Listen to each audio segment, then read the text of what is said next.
Dr. Betsy Holmberg joins us to share her deeply personal journey through depression, self-doubt, and the healing power of neuroscience.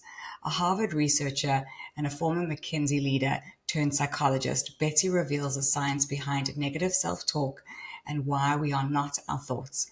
She introduces us to the default mode network, a part of the brain responsible for self-criticism, and often a powerful new way to reclaim our self-worth and reconnect with who we truly are. Betsy, I'm so excited to have you on the show today and sharing all this wonderful information with our audience. It's wonderful to be here with you, Natasha. So can we just dive straight in? I mean, I actually do want to get a little bit about your story, but I'm so fascinated by your work.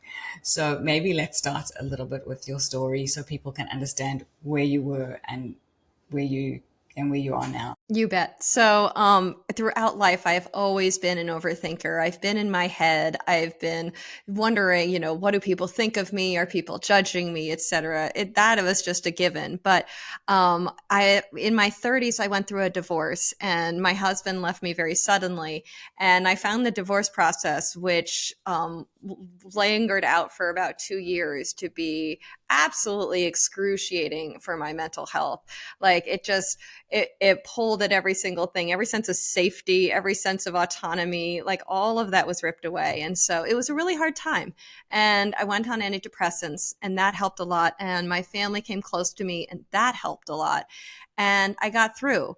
3 years afterwards, like after it was all over, I was still on my antidepressants and I was still nervous about it all. And I thought, okay, like you should be healed by now. Like it's been 3 years. Like you should be getting over it, right? And you've done all this processing and healing. And so every time I would start to titrate off my antidepressant, I could hear all of this negative self-talk come flailing up. And it was, everyone's going to think you're damaged. You're used goods now and everyone's going to look at you differently. Girls aren't going to want to be your friends because you're different. This is too hard to do with your son. You're not going to give him the childhood you wanted to. It's your fault, blah, blah, blah. It was awful. And I thought, what the hell? Like I am a researcher in all of this world and I'm a therapist myself. And so I knew all of those tactics and I'd done a lot of those methods. And I thought, am I going to be broken like this for the rest of my life? Am I just going to have this sense of being a failure forever? And I thought, I don't want that. I don't want that for my kids. So I went into the newest literature and what I found absolutely blew my mind and explained where all of that negative self-talk was coming from. And it just provided like this new lease on life. And so that's where I went and wrote a book about it, and which is coming out in June, to hopefully have other people hear about this too, so it can provide the same relief. So what did you discover? Okay. So I thought, so when we were in our freshman psychology class, they put up an iceberg and they're like, okay, the top is all your behaviors and everything you say and all your facial expressions. And this is what people see of you. And then we study what's underneath the iceberg, which are your thoughts and your beliefs and your values. And I thought, ooh, like we're all these mysterious things with all of these complex interdependencies. And I thought, that's so cool. That's what I want to go to. That's not what it is at all. So we don't have just one thought network that all of this comes from. We actually have two. And the first we'll talk about is the central executive network. And these are the thoughts you choose to have. This is your focused attention. So when you focus on a podcast or a presentation or whatever, or even a conversation with a friend, you're using your central executive network. Interestingly, this network is at the furthest outside of our brain. And so it was the last to evolve, and it's also the most sophisticated. Deeper. And sorry to interrupt you, is it also the last to develop when you're a kid? Yes, it doesn't finish developing until your late 20s, and some literature is showing early 30s now. So this takes a long time for this area to come fully online. There is a deeper thought network, which comes online early in our teenage years, which explains a lot about how we all feel about high school, called the default mode network. And this area talks at you. This is an automatic network. It is deeply linked to your stress system. And it essentially scans the environment to look for what are the norms, what are the expectations of me, what can I do to survive? So it is very negative. And it thinks it's helping you by saying, oh, look at that person over there. Look at what life they have. You should, you're never going to, you don't look like that. You're not smart enough. It thinks that it's like keeping you in the clan with all these fear-based thoughts. But in reality, it's just driving us all nuts. And so this is the voice you're hearing at 2 a.m. when you can't sleep. This is the one that drives you nuts before, any sort of presentation if you're nervous about it. And this is the thing that really gets us down. So can we change it?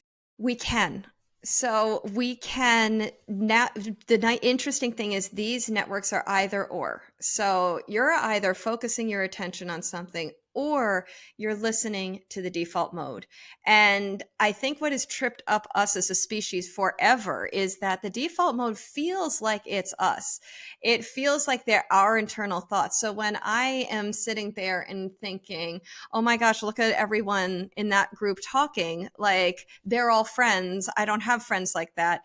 It's the default mode saying it, not me. And I feel like we own those insecurities. We own those negative thoughts. We believe they are our perception of the world. And so the first step is just separating from it. And so when it's going to say, oh, that's my default mode. That's not really who I am. It's this thing. And it thinks it's keeping me safe, but it really belongs in a loincloth in a cave. Like it doesn't belong in our nowadays world. And so anything that focuses your attention elsewhere, this is where meditation is so powerful. And everyone's like, oh, meditate's going to change your whole life. That used to drive me nuts because I'm like, what's wrong with me that I can't spend 15 minutes a day and then suddenly have eternal bliss? My DMN loves thinking about that, but you can just hear it in what meditation is. They say, let your thoughts go by, AKA don't listen to your DMN. And then the instruction is, okay, focus on your breath, focus on a chant, AKA move into your central executive network and focus on something simple. So all meditation is the shift from one brain area to the other. So this is so fascinating to me. I love the brain, and this is just beyond. So I'm so excited that you're here with us today. So when you're not meditating, and let's say you are doing something that doesn't require like brain power, like you're cleaning your home, or you going on maybe a walk's a little different because you can start to look at the things around you, but you're cleaning your home, it's like an automatic thing, or brushing your teeth. How do you make that shift when it's something so automatic? Yes, like if you're in something habitual that you're just do every day, that is such a classic time when the DMN runs because you're not really focused on anything. And so that is such a good point. Like that is one of the places where it would. Here's the deal. You don't have to switch away from it. If it's saying nothing that interesting, it's fine. It's not that big of a deal. If you want to switch away from it, you can listen to music and focus on whatever the music is. You can do that true present moment awareness and try to get in the moment of cleaning. Which is not really what you necessarily want to do when you're cleaning a toilet, but you can do that present moment kind of situation, or you can focus your attention on something else. So for me, it's more when I'm falling asleep, and I will often try to like write out articles as I'm falling asleep because I know it's using my CEN and it keeps me out of all of the fear talk of my DMN. And so thinking about something cognitive like that can help push you out of the DMN. So is that where like affirmations and positive thinking can come in? Because you can say those over and over in your mind and it's shifting you from the one to the other. Yes. Now, important thing for everyone to know, because I first learned this and I was like, all right, I'm going to go to the grocery store and suddenly I'm going to be like levitating and I'm going to feel so good and everyone's going to think I'm a guru. And I had one bad night's sleep and it all went out the window. I could not turn my DMN off. And I'm like, what the hell? Like, what is going on? And so then I had to look into further literature to understand what that was. And so when we are tired, when we are stressed, when we're feeling really emotional about stuff, the body essentially goes into a more stress based state. And this will also relate to trauma as well, which we can talk about. And in a stress state, the body turns off non essential functions, like reproduction, digestion. We all learned that in high school. But one of the non essential things it turns off is the CEN. You don't need to have autonomy to control your thoughts when you're in a crisis situation. You need to have that DMN awareness of like, what's going on and what's my next threat and how am I going to handle it? So you will not be able to access your CEN if you are super tired or sick or stressed or something like that. And so then that's when the game changes a little. And I'm finding with those moments, that's more when we need to do things like ignoring. We're very good at habituating to background noise if we live in a city, or a TV in the other room if we don't want to hear it. And there's a place where we can start habituating to the DMN. Like, we hear it, we know it's going there, and it's talking really stanky because it loves to get even stankier when we're super stressed. But if we don't have to believe it, we don't have to hold on to those thoughts. We don't have to try to process those thoughts. We can just be like, wow, that's in a bad state, and try to let it go. And then do our best to distract ourselves in whatever ways possible. And this is, binging TV shows, going through dog videos on Instagram, whatever it is. Like, we can help ourselves in those moments by doing distractions that are easier for our brain to hold on to. So how do we know the difference between like distracting to disassociate and distracting us from getting away from our DMN? Yes, good question. You will know the difference. So this is another layer of research to put on top of it, is that we actually have two other neural systems in our body. One is in the heart and one is in the gut. And these are two like kind of independent brains of their own. And the heart brain connects to the CEN. That's where those strongest connections are. The gut brain connects to the DMN. So that's where we get experiences of, oh, my stomach is clenching, IBS. If you're really stressed, you'll have diarrhea. I mean, those two are very intricately linked. But the heart is linked to the CEN, which makes sense because if you love something, it is so easy to focus your attention on it. When you're in those throes of the like early love, I mean, it's not hard to pay attention to that person. You can't stop paying attention to that person. So, you can tell the difference between, am I kind of dissociating or am I doing something that moves me into my CEN, based on, is it something you love? And so it's easy to focus your attention and it feels good. And it's, one of those type of things, versus I'm in a really bad place and I just need to turn this off. I mean, I'm not binging my TV shows out of love. I'm binging often in like a distraction mode of like, yeah, I just actually need to chill out here for a second. And is there like an appropriate amount of time where you can say, okay, I'm using this as a distraction for my DMN, and then I'm going to, watch, let's say, 3 episodes instead of 10? Or is it just until you feel like you can actually get back into your brain? I usually use it to say, like, while I'm in the process of trying to get a better night's sleep. So if I'm like exhausted, I'll do it, but then I'll know I'm doing the other things too that will help get me out of whatever that stress state is or that tired state. So like if you're sick, you're sick. And so it's just like dissociate all day long. I don't know. My DMN goes very dark when I'm sick. I don't know if other people's are the same way, but somehow it just makes me feel like my life is ending whenever I get sick. And so I just have to dissociate through the whole experience. Whereas if it's like, I'm just tired, yeah, I might do a little of it that night, but then I'll know I'll get a good night's sleep and then I won't have to use it the next day.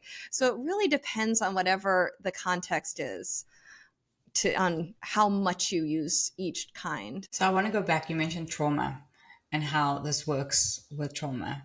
Because I know that, like, with my experience, I'm pretty open about it. Being a DV survivor, I did a deep dive. That's how I got so fascinated with the brain, is because I was like, I have to heal myself. And then I discovered the only way to do that is to heal my brain. And so, you know better, and you can explain this better, how your brain can actually change during a prolonged traumatic event.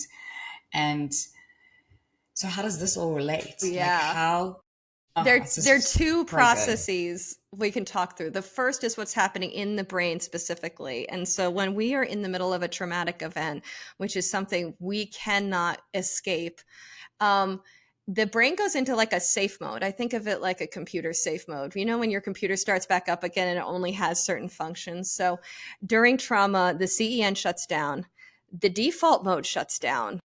The hippocampus, which is our memory formation center, also goes offline. Like the vast majority of the brain goes offline almost to protect you. And in the process, what it means is that then none of those experiences are stored in a normal way. So this is where we get PTSD, because you then store sensory fragments kind of disparately throughout the brain rather than as just one memory. And so that's where EMDR is such a powerful technique, because as the client is reliving the experience of the trauma, the EMDR technique of bilateral stimulation, aka putting your fingers back and forth, bring all of those areas back online. Most importantly, the hippocampus and the DMN.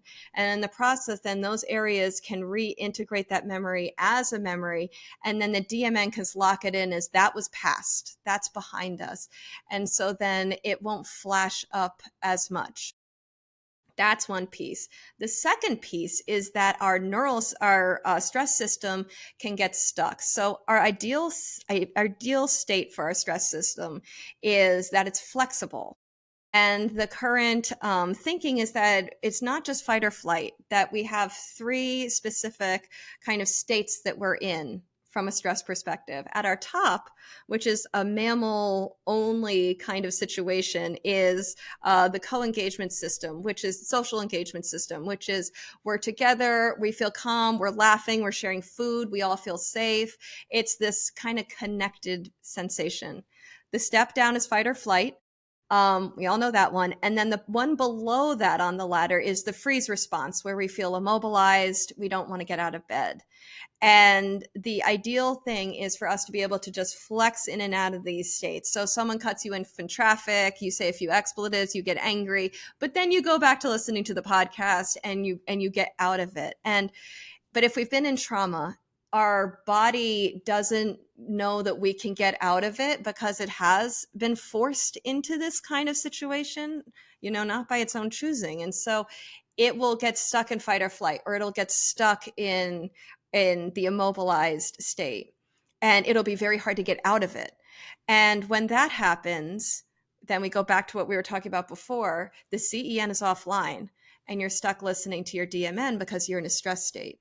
So trauma both kind of messes with how we can do memories, but then it also messes with the stress system and the DMN. And then the DMN gets very, very strong and gets used all the time. And so it can get more and more negative. And they show that a highly functionally connected DMN is evident in major depressive disorder, anxiety disorders, and all of those other things, which is why those are so co-occurring with experiencing trauma. So there's a lot going on. There is. So, what do they say? Like neurons that fire together, wire together, and you're building stronger and stronger networks by using the specific pathways. So once you've built this really strong, you've been in trauma and you've built this really strong DMN, how do you like reduce the amount of pathways that you have that, or the strength that it has? Are there steps that you can take to do that? Absolutely. And like one other side point on this is where we'd love to, I personally would love to, for us all to reduce the stigma of being in one of those states, because we can really beat ourselves up in those moments. And, we feel weak, we feel we can't get over, we feel broken. And it's like, no, these are neural networks. One's strong, one's weak. This is not you. And you need a personal trainer almost to come in and help rewire your brain. So this is where SSRIs are effective, because they reduce functional connectivity in the DMN. And I felt this distinctly. I mean, I remember suddenly those thoughts weren't as front and center for me, and I could kind of look at and focus on other things. So I feel like I experienced that firsthand through my own process. Another thing that can help is therapy, or connecting with friends, or group therapy, or any sort of coaching, because it gives that DMN a clan experience of like, oh, I am one of other people, and I am normal, I am safe. And all of those kind of experience can help soothe the DMN so it doesn't have to flare as much. Another way to do it is to get into the body. So the more we can connect with the body and like start to make our stress system more flexible, the less control the DMN will have over us, because we'll have access to the CEN. So you can kind of get at this from many different ways. And often treatment needs to be multimodal so that, you tackle all of these different pieces to get to true healing. So, sorry, I just lost my train of thought. So I have two questions for you that I want to ask, and I don't want to forget either of them. And now I just forgot the one. So I'll go to the second one, and then we'll come back. When you said it's like becomes highly developed I remember the first one, so I'm going to ask you this first. Part of my like healing process or healing journey is that I was asked by a counselor or therapist to say, when I had thoughts in my head, asked if they belonged to me or not, or whose voice was that.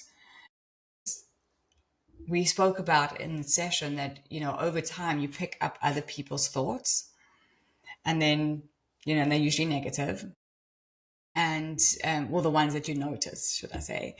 And so I was asked, like, is that, whose thought is that? And I'd start off saying, is it my ex's? Is it my parents? Is it this person's? And then I'd figure it out.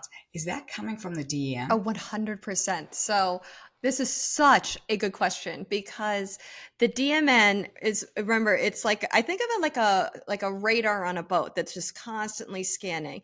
And all throughout childhood and adolescence, it's picking up the clan norms and expectations. Well, who is our clan? It's our family members, it's our loved ones, it's our boyfriends, girlfriends, partners, husbands, wives. I mean, we pick up on those norms from all the people around us. And so, like, a classic example is a family who's like, you have to be a lawyer or a doctor. That is our expectation for you, is that you're a lawyer or a doctor. And the kid grows up like, oh my gosh, I have to be a lawyer or a doctor, but I really love art. And they might go into being a lawyer or a doctor because their DMN is like, you have to stay part of the clan. And so that's a super powerful technique to say, whose is that? Because yes, it's embedded in your DMN as these are the rules of the road as learned from others, but identifying it as someone else is a great way to let it go. So interesting. And that leads into the other question, is how can you protect this or let it grow more healthily with more positive thoughts when you are a kid? Is it possible, or are you like just picking this up? So this is what I'm super excited about right now, is just this idea, because when we're kids, neither the DMN or the CEN are really online. And that's why kids are so free, and they just express themselves, and they're not self-conscious, and they don't care what they're wearing. And they're just a delight to be around because they're out of this world. But the DMN starts coming online in like middle childhood, where we start to see people be like, oh, everyone's wearing, butterfly shorts. I need butterfly shorts. There it is. Ding, ding, ding.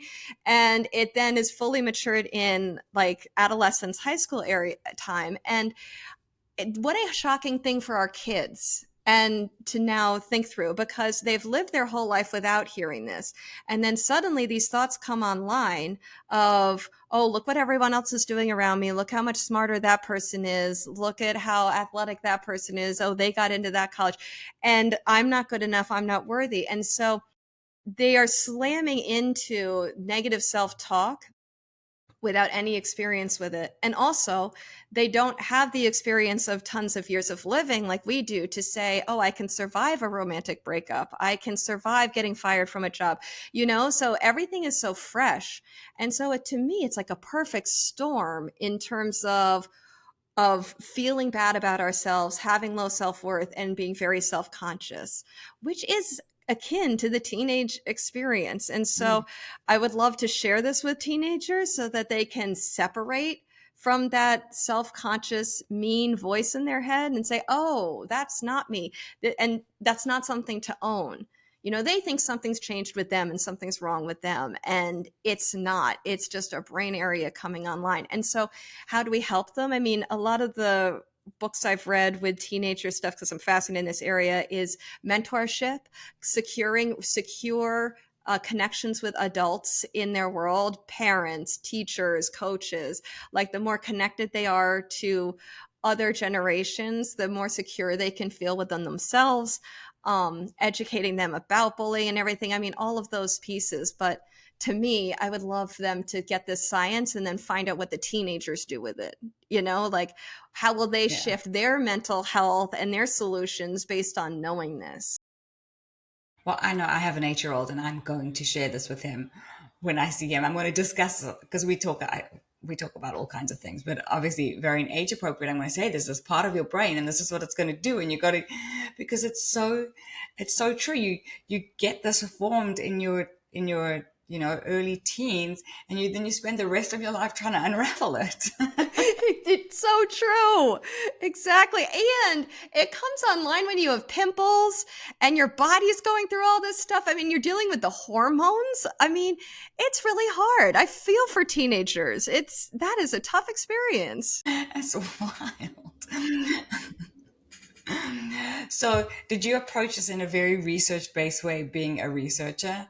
Yes. Like you were, It's yeah. interesting. So every time I would come up against something like, crap, why can't I turn it off now? And then I would go research it. And, so I feel like, or a friend or someone else would come and be like, well, why is this happening? I'd be like, oh, well, let's go find out. And we've known about the default mode for about 10 years now. So there's a pretty solid buildup of people looking at it different ways. It's just, the problem is it's so stuffed in academia with academic jargon and all of the wonkiness of brain areas that it's not out in the world as much as I think it could be to produce healing and relief for people. Well, that's what you're here to do. So I'm trying to do. It's it's amazing. This is so brilliant. Um it's like a key to the puzzle that in our brains. It's like this is just so awesome. I mean, yeah, so I am so grateful for you to be doing this And work. what was wild to me? It was also the key to the puzzle of all of my friends' brains and my associates' brains, because anyone who is socially anxious, raise your hand. I'm one of them. You walk into a room and you're immediately in your DMN like, oh my gosh, am I going to say the right thing? Am I funny enough? Look at how cool they all are. They all seem like friends. Is this person bored with me? And to know that I'm doing that and they're doing that too.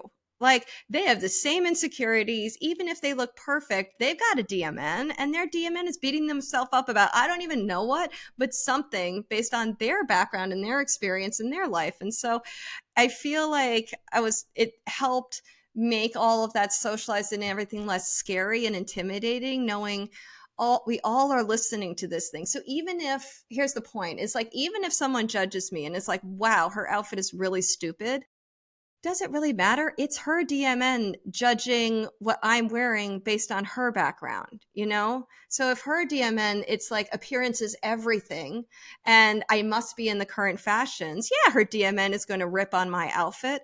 But do I need to care about that? Hell no. Like, I feel sorry for that DMN experience. All DMN experiences are crappy.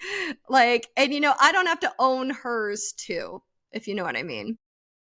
So it's only negative self-talk that you get out of this. There's nothing positive that comes out of it. Um, there's one positive thing that actually I just wrote a Psychology Today article on because it's the thing that's been bugging me since the very beginning, which is aha moments. Because those come out of the blue, those are automatic, and everyone's like, "Whoa! I just had this brilliant idea, came out of nowhere, and it totally changed my life."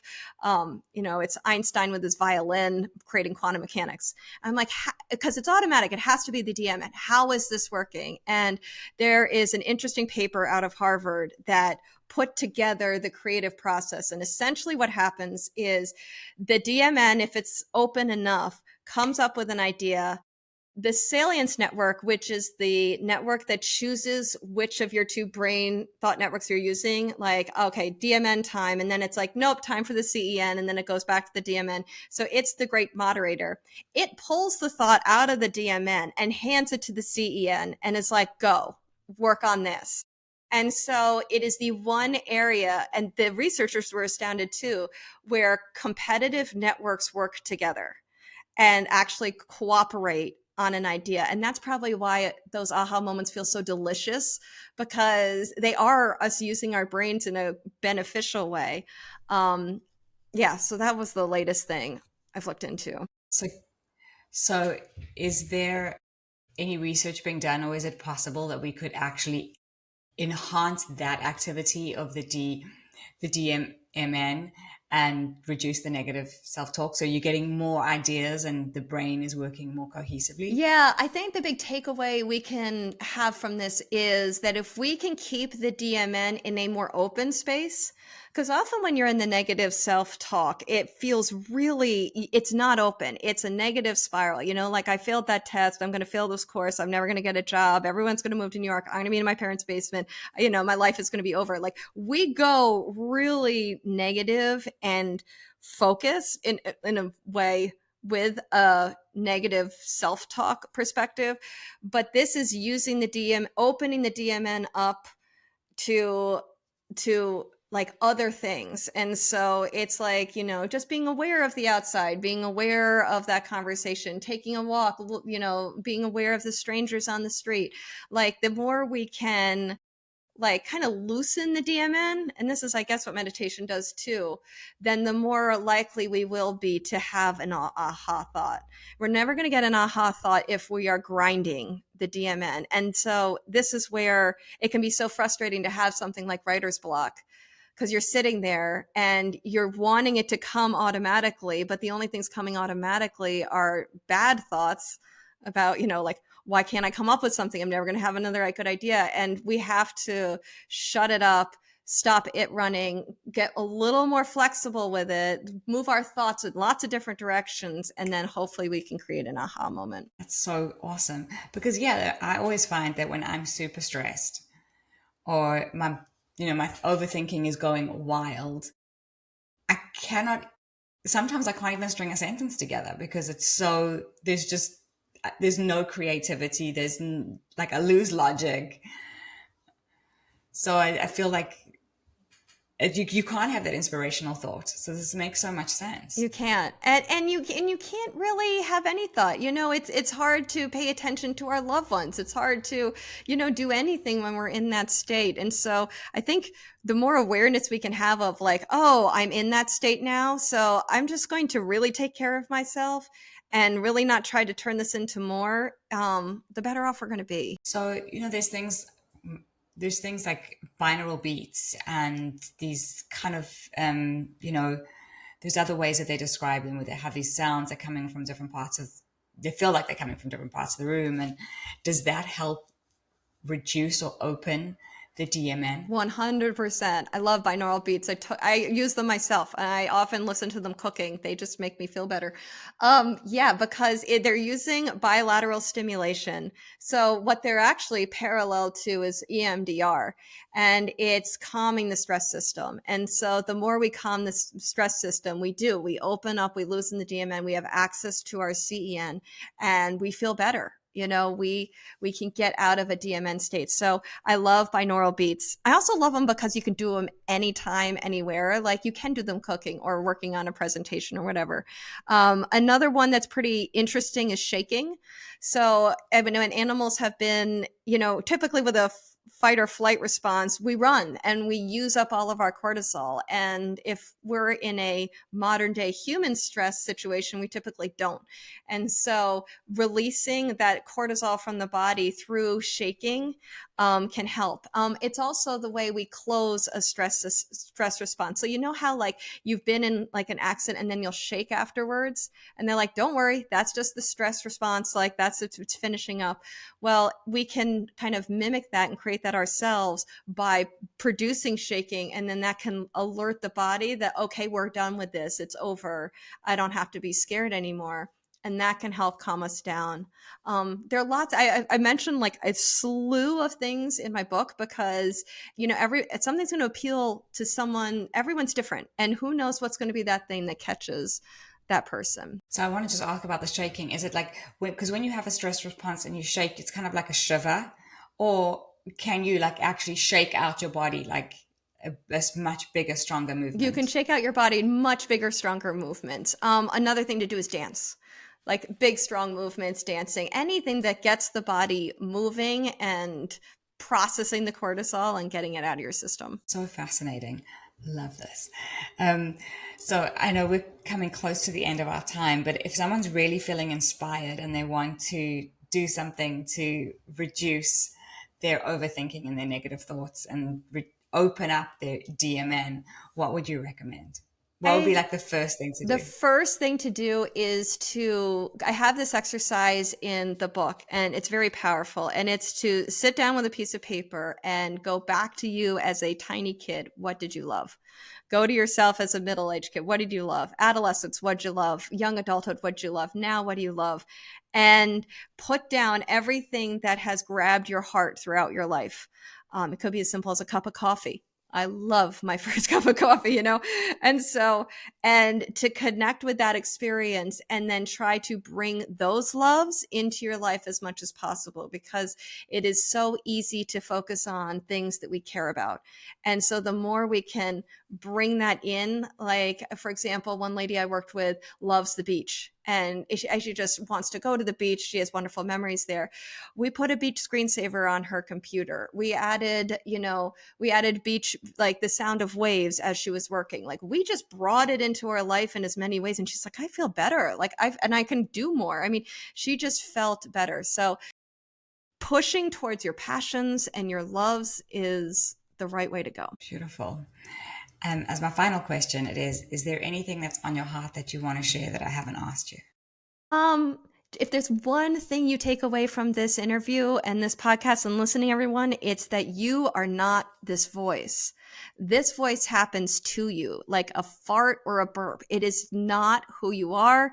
It is not how you feel about yourself. And so the more you can just shift that paradigm within yourself and make that break, the better things will go.